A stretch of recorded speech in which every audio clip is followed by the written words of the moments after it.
নমস্কার বন্ধুরা, আমি আবার নতুন একটা ব্লগ নিয়ে আসলাম। তো আমার ব্লগ হলো গিয়ে আজকে যে আমরা সেদিন সায়েন্স সিটি গেছিলাম, সায়েন্স সিটি থেকে বেরোনোর সময় এই ভিডিওটা আমি গাড়ি চালাচ্ছি, আমার পিছনে ক্যামেরা ধরছিল, তো ওর জন্য এটাতে বেরোনোর সময় একটা ভিডিও করলাম ছোটো মোটো। তো ভিডিওটা সবাই দেখবা, লাইক কমেন্ট শেয়ার সাবস্ক্রাইব করবা বন্ধুরা। অনুরোধ তোমাদের কাছে, নতুন নতুন ভিডিও তোমাদের দিব প্রতিদিন, একটা একটা করে বলছি।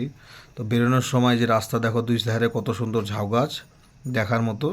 তো এখানে গাড়ি নিয়ে ভিতরে পার্কিং রাখার জায়গা, তো আমরা গাড়ি নিয়ে এখন বেরিয়ে যাচ্ছি। সামনের দিকে দেখো কি সুন্দর কাটিং করছে গাছপালাগুলো। তো তোমরা এখানে আসবা ঘুরতে, দেখার অনেক কিছু তো আছেই, বাচ্চাদের অনেক কিছু দেখাশোনার বহুত কিছু আছে। তো রাস্তাটা খুব সুন্দর, পাকা রাস্তা, দুই সাইডে কাটিং করে গাছ করছে, আর এই যে বড় বড় ঝাউ গাছ, দেবদারু গাছ আছে। এই যে আমরা মোটামুটি প্রায় গেটের সামনে চলে আসছি, গেটের পাশে একটা বড় ডাইনোসর আছে, খুব সুন্দর দেখার মতন। তো ওর জন্য ছোটো মোটো একটা ভিডিও করলাম। তোমরা তো বড় ভিডিও করলে দেখো না, ওর জন্য শর্ট ভিডিও করলাম। তো তোমাদের কাছে অনুরোধ, ভিডিওটা অবশ্যই সাবস্ক্রাইব করবা, লাইক করবা, কমেন্ট করবা বন্ধুরা, ঠিক আছে? ওর জন্য ভিডিওটা করলাম। তো আমরা এই যে এখন গেটের সামনে চলে আসছি বন্ধুরা, এখন গেট থেকে বেরোয় যাব আমরা। তো বন্ধুরা টাটা বাই। তো ওর জন্য এই ভিডিওটা করলাম তোমাদের জন্য, যে তোমরা একটু দেখো, ভালো লাগবে তোমাদের।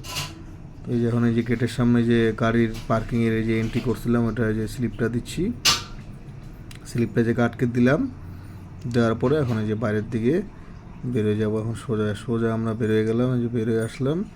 এই যে দেখো এখানে পাশেই তোমার হচ্ছে গিয়ে মারুতি সুজুকি শোরুম আছে, পরিমলনগর।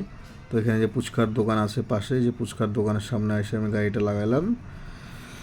তো এখন আমরা ফুচকা খাবো, ওর জন্য টাটা বন্ধুরা, আবার দেখা হবে।